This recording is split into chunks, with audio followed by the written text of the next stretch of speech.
Hello and welcome everyone to our webinar.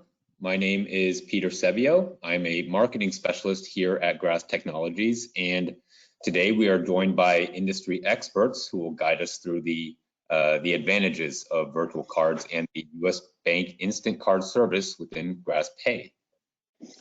Our distinguished panel of experts include our partners over at US Bank, Kevin Jocelyn, Assistant Vice President and Product Manager, who will be joining us very shortly, Chad Fitterer, Vice President of Strategic Partnerships, Luke Udding, Assistant Vice President and Technical Sales Consultant, and my colleague over here at Grasp, TJ Salo, Virtual Payment Sales Director.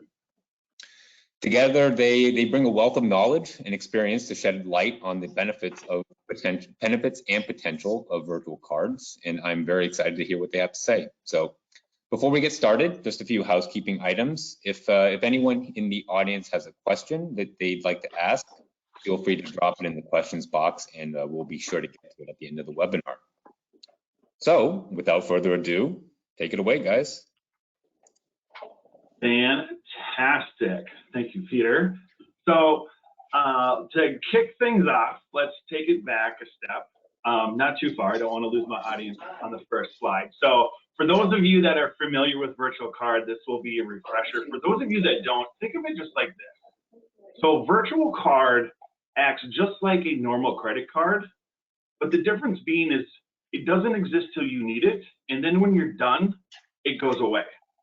So these cards are set up for one-time use with a preset spending limit, a specific merchant code with a specific date. So the controls on the card are fantastic for fraud. You know, if anything would ever happen, if it was compromised, there's a set spending limit on it to that specific location, so the damage is usually minimal. And then it really streamlines the booking process, not only for the traveler, but for the traveler arranger. So some of the benefits around virtual card, obviously we talked about fraud. The risk on these is virtually eliminated, you know, having that specific spend limit into the merchant code. But what it does is also in the meantime is it helps drive compliance. So as TJ, as me booking travel, when I go book my ticket, I have to use my virtual card. It's going to have those set spending limits in place. So if I wanted to sneak down to the Marriott Times Square, I'm actually not going to be able to afford it because it's outside of my policy. So policy and savings, another great benefit, but also on the back end too. When the travel's done on the reporting side, these cards are used for one specific thing, and there's one receipt that comes from the hotel. So it's a one-to-one match using that reservation ID. And then it captures that data and it sends the reconciliation report over automatically in the background, which we'll touch on here in a little bit. But really what they're for, fraud prevention is number one. We've touched on that. But think of those times where there's someone that doesn't have a card and you're like, man, if I could only give this person a credit card to check into the hotel. This is that situation. So those employees that don't have a corporate card, we're seeing a lot of interview candidate travel coming back into the industry place. So that's a nice feature to have where you're not relying on that candidate to use their own money and then you're reimbursing. It just makes the process that much smoother for everyone involved. And the industry is really changing. So a time ago, you could set up a direct bill, which those are really getting away from that right now. They don't want to send you a bill and then collect for their services 30, 60, 90 days later. They want that instantly when you make the booking. So we're seeing a shift in that. So really, what does all this look like when you kind of take a step back? So if me, TJ Salo, is traveling for Grasp to, let's say, GBCA in Atlanta for the annual convention this coming summer, this is what it would look like. So I would go book my ticket. There's a couple different ways that I can do it. I can do it on my own in the booking tool, you know, on my booking tool, Concur or Deem. I can have our traveler arranger book it for me in the booking system, or I could call an agent with the TMC that we use and then that agent can book it for me in the GDS. All three of those booking methods, we preload cards into those profiles. So my profile in Concur, Travel Arranger in Concur also has cards that he or she can use for booking other travel that don't have it. So once I find my hotel down in Atlanta, I'm gonna click the book button. A couple things are gonna happen. So we're gonna work with US Bank and we're gonna generate that credit card number. That number is going to be sent to the hotel or airline. For this example, let's use the hotel. And we send that in a couple of different ways. So first way being is we can fax, we can email it over. We also use a third party called Certify. And then we also directly we can send the communication into the hotel's booking system. Excuse me. Into the property management system. So we send a single digit card number. So we have a single use virtual card number that does this process. So back in the day, it usually was set up where when I made the booking, I hit the book button, a card number goes to the hotel to check the validity of the card, and then when I have my physical card when I stay, that's going to be a different number. We eliminated that, so it's a single credit card number through that whole process, which we find makes it easier. When I go to check in Atlanta, there's no issues because we can put that rate, that same number is used. So I complete my stay, hotel charges the card, the information is then sent from hotel back to Grasp, and then we use our reporting tool to layer that in to a one-to-one match on the reconciliation side. So it's quick, it's easy. We'll get into that a little bit more later on reconciliation reporting and some of the methods that we use to communicate to the hotel. But before we do that, I am going to hand it over to Luke. All right, so US Bank, we came up with this product called Instant Card. And what Instant Card allows us to do is to basically provision or issue a virtual credit card to anybody, anywhere in the world. I mean, basically anywhere that Visa is accepted globally, we're able to push them a credit card. Now, as TJ mentioned, that could be you bringing somebody in for an interview. You want to basically cover their travel expenses, their per diem. Instant Card allows you to do that. If you have folks that are still working from home, they need to buy office supplies. Instant Card, I can push out a card to that person. They can start spending on it straight away. For organizations that have large groups of people traveling, I mean, these might be the infrequent travelers, the one-offs. Within higher education, we see this being used for student athletics and group activities. Instant Card also allows you to bulk provision. So if you have multiple people traveling, we can push multiple cards out. Those cards can start being spent on straight away. So really giving you a lot of flexibility, especially to folks in and around your organization that don't typically have a corporate card. Now, Instant Card, it's going to eliminate the need for personal spend. That's the key thing. If you're looking at your organization right now and you're saying, hey, right now we are reimbursing people or we are issuing funds out to somebody before they go make a purchase, they go on a trip, Instant Card is going to eliminate that for you. As I mentioned, bulk provisioning. If you have multiple people traveling, you don't have to key every single person in one at a time.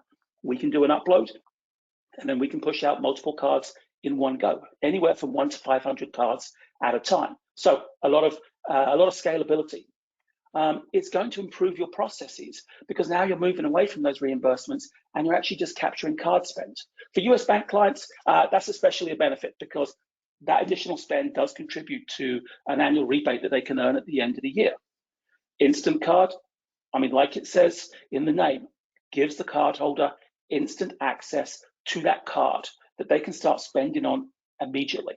And it's going to work both. I'm going to show you a demo here in a couple of minutes, but it's going to allow you, the card allows you to make online purchases. You can add the card to an app because we give you full access to that 16-digit card number. but also you can move it to your mobile wallet for contactless payments. As TJ mentioned, virtual cards really help eliminate fraud because to access the card number, to use the card in your mobile wallet, you have to go through additional verification steps. So basically, providing your biometrics, providing a passcode to actually use the card within your mobile wallet. When you go and use that card in your Apple wallet, your Google wallet, that card is going to be sent out with a cloned, a dummy number. So Apple and Google aren't even putting your actual card number out there. So again, really helps us fight fraud. And all of the data we capture, just like your current card programs, your corporate card programs, can be taken into a third-party expense management tool. Something like Concur, something like Inverse, where you can go out and you can have employees actually reconcile their own expenses. Instant Card, I'm going to show you this as I go through the demo, but I'll just touch on it first. Gives you a lot of controls. You're going to be able to set, when you issue a card out, you're going to be able to say, here's how long that card's going to be valid for. Anywhere from a day to 365 days.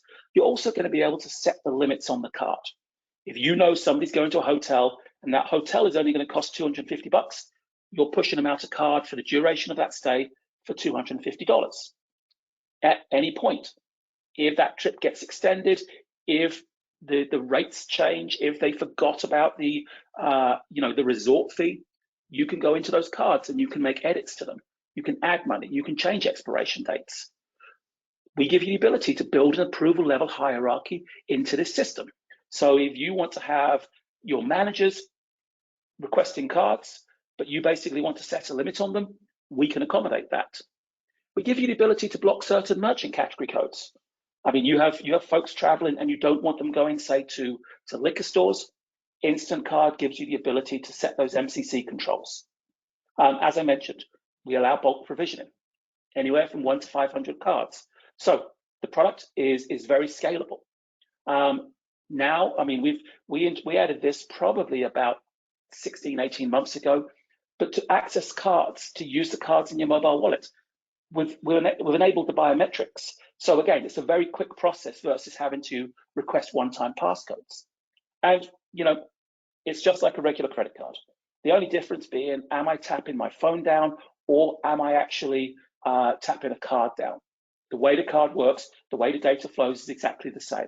An Instant Card gives you that full access to your card number. So you can use it online, you can use it in apps, you can present it at point of sale if the merchant doesn't take contactless payments. So with that, I always find the best way to show this, or to let people know how this works, is to really show it working. So what we have up in front of you is the desktop version for the Instant Card tool. This is going to allow us to provision or create credit cards. To the right of the screen here, that's my cell phone. My cell phone is up here because everything we're going to do now is going to be done live. It's going to be done in real time. So the cards we're going to create, we're going to take them into the phone, into the Instant Card app. In the app, we have access to the full 16-digit card number, and I'll show you that. And then we're going to move it over to the mobile wallet for contactless payments. So I'm logging in here as a provisioner because I want to go ahead and create or provision a card. As I mentioned, we can put rules around what provisioners can and can't do. If my limit happens to be $100, if I issue a card for $101, that's going to go to my manager to sign off on before the card goes out. But I've logged in here now, and I'm just going to go ahead and create a card. System asks me a couple of questions about this card we're about to provision. First being, how long do I want that card to be valid for? As I mentioned, Instant Cards, they're good for a day. They're good for up to 365 days. I get to set the limit on the card. And it's worth noting, we're not actually loading funds onto this card. What we're doing here is giving the cardholder access to your organization's credit line. They use the card, those transactions post. That's what's going to draw down from your managing account. That's what you're going to see in your statements at the end of the month. When this particular card expires, this card I've set to expire on Monday. At that point, when the card expires, we revoke credit. You're not going to see any more charges. Now I've got these free open text fields, 50 characters, alphanumeric, allows me to capture why I'm basically issuing this card. Now, this is going to be helpful when I'm doing my reporting or my reconciliation. I'm going to say this is for graspPAY, this is the test card, and I'm just going to drop in an account code I want to see later. And for my card detail, that's really it. I mean, how long is this card going to be valid for, and how much money do I want to give this individual? And for the individual, the person you're sending the card to themselves, all we need is their name. Employee ID, this is how we integrate the data into a third-party expense management tool. I enter the employee ID, that matches to the expense management profile. When somebody wants to go reconcile their expenses, they're going to see that card out there under their profile. I'm going to skip over that right now. I'm going to enter the email address of the person I want to send the card to, and then their cell or mobile phone number. And that's it. I mean, that's really it. You'll see now the system is telling me I can go ahead and I can create this card. Before I do, I'll just show you quickly. I did mention that we can put rules around what provisioners can and can't do. So for me in the system here, my limit's $10. $10, I can create a card. Change that to $100. I've got to send this card to my manager first for them to approve before the card will go out. But let's take this back down to $10 and let's go ahead and create that card. My system here is telling me card ending in 6468 has been provisioned. Email just came through to my phone, letting me know I've just received a new instant card ending in 6468. If this is the first time I'm receiving a card, I do need to download the Instant Card app, but I can do that from the Apple App Store or the Google Play Store. So this is going to work on all iOS and Android operating systems. If I actually bring this up on my phone right now, I mean, we talked about security before, but in order to access this, yes, I could enter my password, but with the app now, I have the ability to use my biometrics. So here on my iPhone, it's my Face ID. On an Android device, it's going to be your thumbprint, but there is that card that we just created. I can drill into that card and I can see my card detail. I can see I was issued a card for $10. I've got $10 in credit remaining. This card is good until Monday. On my transactions tab, and worth noting, all of this data, this data is flowing into US Bank. US Bank, we can take this to a third-party expense management tool. But you get to see full exposure to the data, just like you do on your corporate cards. So before I move it to the mobile wallet, let's say I want to add this to my Uber Eats account. I want to add it to my Lyft account, or go on Amazon and make a purchase. I need that 16-digit card number. All I'm going to do here is tap on the image of the card on my phone. It could email me a one-time passcode, but I'm going to go ahead and use my biometrics again.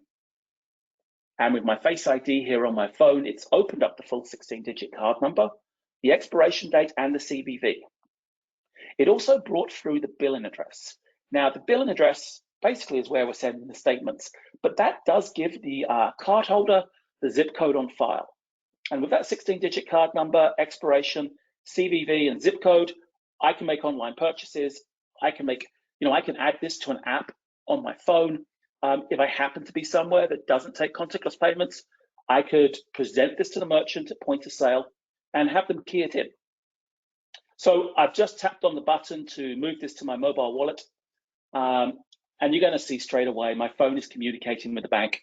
I mean, it's verifying that this is a valid credit card. And within a couple of seconds, that card's going to be added to my mobile wallet. And we'll take a look at it there. So there we go.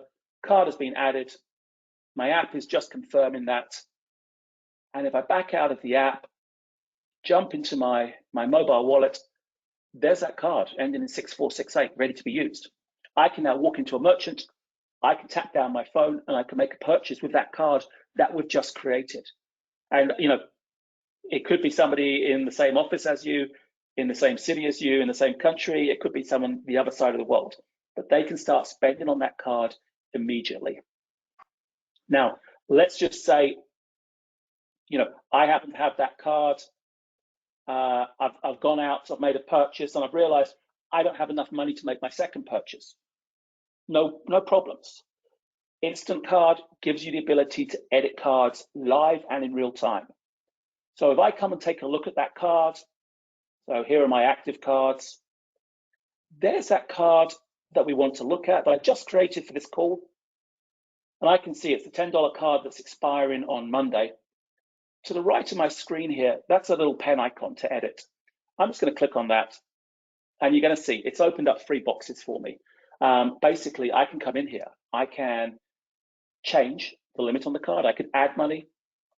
I could take money away. If, say, I was going on a trip, it was meant to be this week, it's now been delayed, I can actually freeze that card, put a hold on that card to a future date, or I can change when that card expires. So this card was going to expire on Monday. I'm now going to give you till the end of February. I'm going to go ahead and save my changes. My system is confirming that those changes have been made. And if I jump back into my Instant Card app again, use my biometrics to open up the app, there's that graspPAY card that we created. But if I come into my card detail, now you'll see instead of it being a $10 card expiring on the 5th, it's a $5 card expiring at the end of the month. So those changes that we made can be made live and they can be made in real time. So you need to add money, take money away, change expiration dates, put the card on hold. We can easily accommodate that. The last thing I'm going to show you here really quickly, and to me, this talks about the benefit of using virtual cards. I mean, definitely the benefit of US Bank's Instant Card, and it's the control it gives you over cards. And these, especially if we're talking about cards to maybe like an infrequent traveler, somebody coming in for that interview, folks that you're not normally going to issue cards to. Yes, you decide who gets the card. I mean, just like all credit cards. But with virtual cards, with US Bank's Instant Card, you get to set how long that card is going to be valid for, anywhere from a day to 365 days. You get to set the limit on that card, the validity period, the limit on that card. As long as that card is active, we can go on in and we can make edits to those cards. We give you the ability to put merchant category controls in place. As I said, if you don't want employees going to liquor stores, we'll block the MCC code for liquor stores. But at any point, if somebody no longer needs a card, if somebody has left the organization, they decided not to come in for that interview, you have the ability to shut those cards down. And we can shut them down as quickly as we created them. Actually, maybe even quicker. So here's the card we created at the start of the call. I'm just going to deactivate that card. Are you sure you want to deactivate it? Yes, I am. My system is telling me that that card is being deactivated. Email just came through to my phone, letting me know my card that was created at the start of the call, the card ending in 6468, has now been deactivated. If I actually go take a look in the app one last time here, you're going to see that card is gone. So Instant Card, virtual cards, really giving you a lot of control over those cards you happen to have out in the marketplace. And with that, TJ, I'm gonna throw it back over to you. And fantastic. And I think, there we go. Thank you, Peter. We got everyone back. Luke, can you see my screen? I can see your screen perfectly. Fantastic. Thank you for that. That was like looking into the future. I appreciate that. That's really awesome. Some of those tools that can do, and I can see how it's so helpful for travelers that don't have cards. One thing that we touched on earlier that I want to kind of get back to a little bit is what happens in the background with communication to the hotel or the airline, and then on our reporting piece. So here's an example of an email that we send over to the hotel upon booking. So it's going to have a copy of that instant card that Luke had showed. It will have the traveler's name, and it will have the 16-digit on there. And it will also have the back of the card as well too. So this info will be emailed over to the front desk. Like I mentioned before, we also fax, we use Certify, and then we'll talk about the property management system here in a second. But this goes to the hotel. A copy of this also goes to the traveler. So when I go to check into the hotel, I'll have a copy of this on my phone on email. So if there's any ever issues You can say, hey, no, here's the virtual card. I have a copy of it right here. It'll have the name, it'll have the number, the credit card number on there, so there's not any questions. So a couple of years ago, we worked with Marriott, and we were working to get rid of fax machines. A lot of people who work at front desks in hotels right now, they tend to be younger. They don't even know what a fax machine looks like. They weren't around, they weren't born when fax machines were used. So we worked with Marriott, and we said, how can we get the information that we're creating with US Bank over to you? So we worked with Marriott, and we came up with a system in the background. I think they have 9 different property management systems where we were able to send communication to Marriott properties about the virtual card. We have since expanded initially from Marriott over to Hilton, Hyatt, IHG, Choice Hotels. So that list is growing bigger. This is what it would look like on the hotel side. So the SI field is the field that we use. I think back in the day, this was kind of the VIP notes where you would put, hey, I don't want a smoking note. So those usually don't get requested anymore. So this is where that information comes for that traveler, and that front desk person can just look here. They don't have to go find a fax or an email that might have gotten there days ahead of time and has been misplaced. So once everything is done, travel is completed, we put a bow on everything, and we upload overlay the information into our graspPAY dashboard. So here's kind of a screenshot of some of the things that we track with our reporting tool. Here's another example of some of the reporting that we have. But really, what it comes down to is the reconciliation process that makes this tool so easy to use for TMCs and travel arrangers. I mentioned it's that one-to-one match. So there's the card that has the one specific charge with the one specific receipt that we match together instantly when that travel is done. A lot of times you probably are used to, hey, I booked the hotel at this price, but after the employee maybe had a charge in the restaurant or paid for Wi-Fi or parking or whatever it is, the actual charge is going to be different.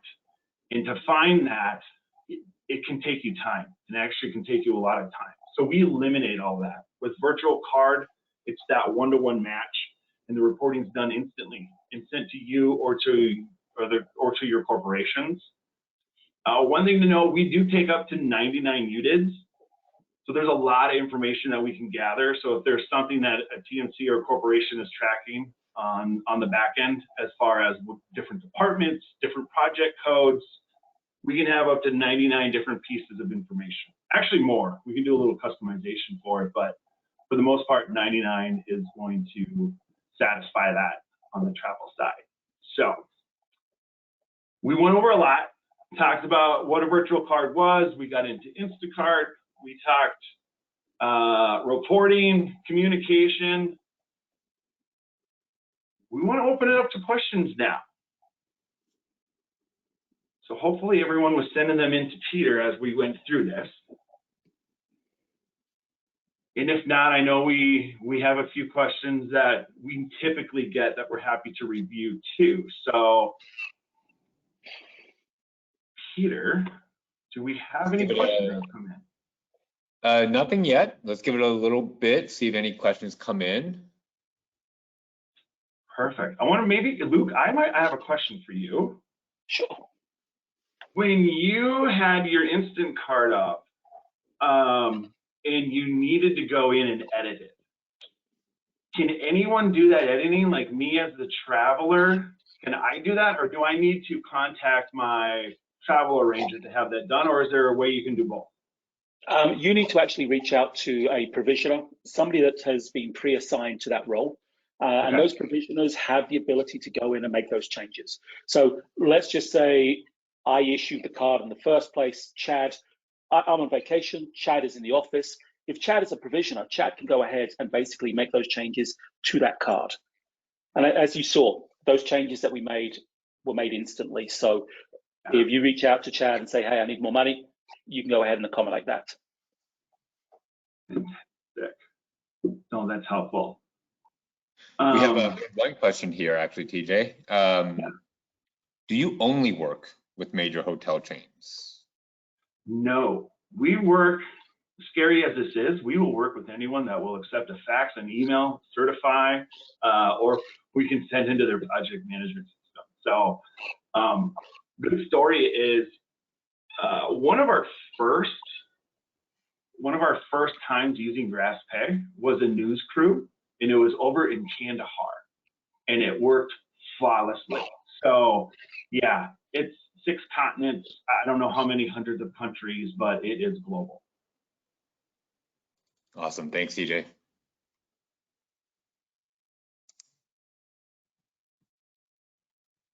Anyway, there's other questions coming in. One thing that I do kind of want to touch on is, I guess, the air piece. I wanted to end at our half hour, and I kind of hopped over that. But virtual pay for air works just the same as it does for hotel, and it's really easy because it's an instant purchase. So all the reporting and everything is going to look the same, but that communication to the GDS is, we have that flight path down. So there's no getting to the airport, did I get your fax? I need a copy of your credit card. It's instant, it happens right away, and it updates the reporting right away as well too. So most of the companies and TMCs we work with use virtual pay for hotel. We're starting to see a lot more use it for air as well.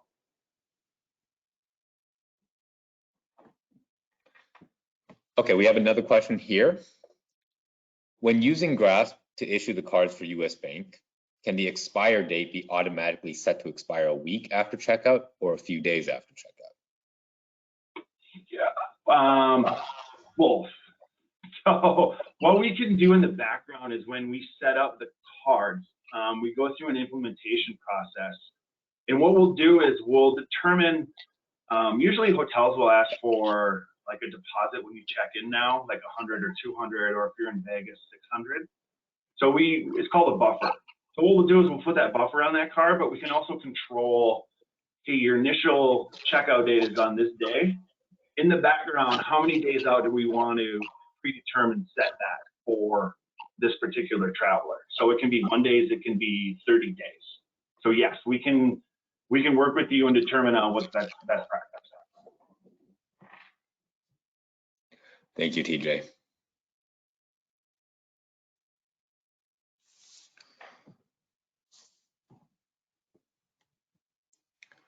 All right, I think, oh, wait, got one coming in. Let's see. In regards to the reconciliation, can you please clarify the actual charge includes all charges? It does include all charges, which makes the reconciliation quicker when we do it because we know what the final bill is. And then we can match it to that reservation ID into the credit card. So there's no guesswork. We know what was in the GDS, but we actually know the final bill. It's a one-to-one match. We take the guesswork out of it. Awesome, thank you, TJ. Got a few more coming in.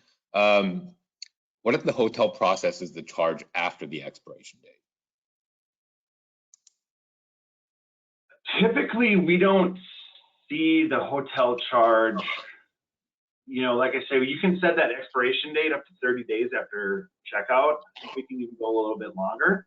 But when you check out of the hotel, they're going to charge that card right away for your stay. Whether you check out or not. Come noon on checkout day, that's when your credit card is going to get ran. But if it did come out, the card would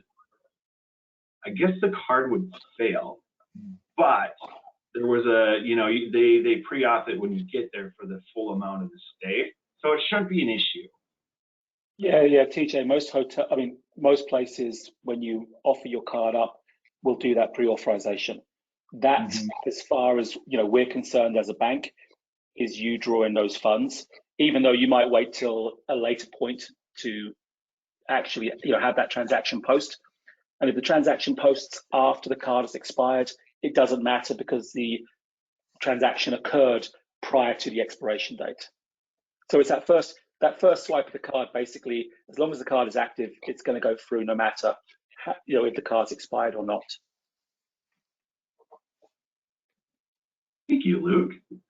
Here's a follow-up to the previous reconciliation question. Is there a way to see it all itemized? So yes, there is a way. The folio data. So what we can do when we send the information over to the property management system or in the email and in the fax, we can request that info be sent back to us. So it will be attached to the reporting. So you can see the separate charges in there. We are relying on the hotel to send us that data. There isn't a streamlined process for that, so we need to get that from the hotel. If the hotel doesn't send it, you'll have to call and get it. Usually when we're working with clients, I ask them what they need it for.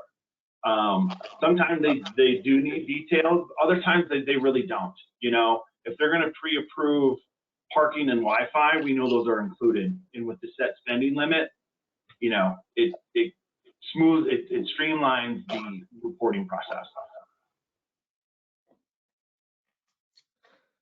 Awesome, thank you, TJ. Just a few more.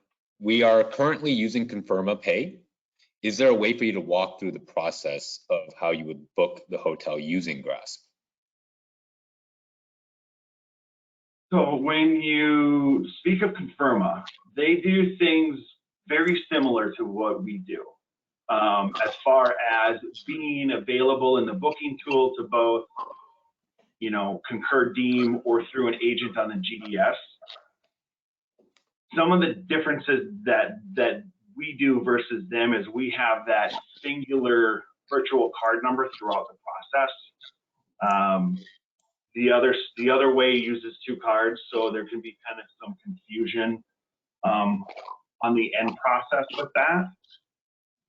But for the most part, it's going to be similar feel. It's just how we do things on the back end, and then our reporting is going to look a lot different because we can accept 99 UDIT fields, where the other one, I think it's just a handful. So a couple of big differences, but happy to kind of get into more of them if someone would like to talk offline. Thanks, CJ. Last two questions. Can we change it to just room and tax instead of all charges? Yes, you can. I guess one easy way to do that would be to have the spending limit on the card be only for those charges. There's no buffer on there, so you can't charge any ancillaries. And then I think we can also lock it down on the back end, where we don't allow gift charges from the gift shop or hotel, or from the hotel restaurant. But the easiest way to set that limit, we know it's going to be $510 for those 2-night stays. That's the total value to that card. Awesome. And last question we have here. So if the hotel tries and sort of puts through all these charges after the checkout, after the charge card probably has been deactivated, charges like damages, smoking fee, etc., can these charges be forced through by the hotel? That's a good question. Yeah, I can take that. Yeah, the hotel can, since they have that card and have that authorization, they can force a transaction through. However, by doing that, they lose any dispute rights for those transactions. So if the transaction is disputed, they would that would be out of policy, out of scope, and they would most likely lose that dispute. Awesome. Thanks, Chad. One quick little question. Who is notified if the transaction is declined? A couple different ways. So we have a report that goes out 3 days prior to stay if there's an issue with that transaction, and we can have it sent to a multitude of people or to a department. You can see it that way. Is typically what usually happens, or obviously if there's an issue when the traveler's checking in. But we have a fail report is what we have. And most oftentimes failures are usually the information that we're getting from the hotel. So if they give us the wrong fax number, we're going to know that charge didn't go through before the traveler gets there. We're able to call the hotel, correct the fax number on our end for future bookings, and then get that person their stay authorized so when they go to check in, there's no issues. Awesome, thanks, TJ. And for everyone else on, online, if you guys have any other questions, I'm sure there are more. Please feel free to reach out and contact one of us. We'd be more than happy to answer any questions that you might have.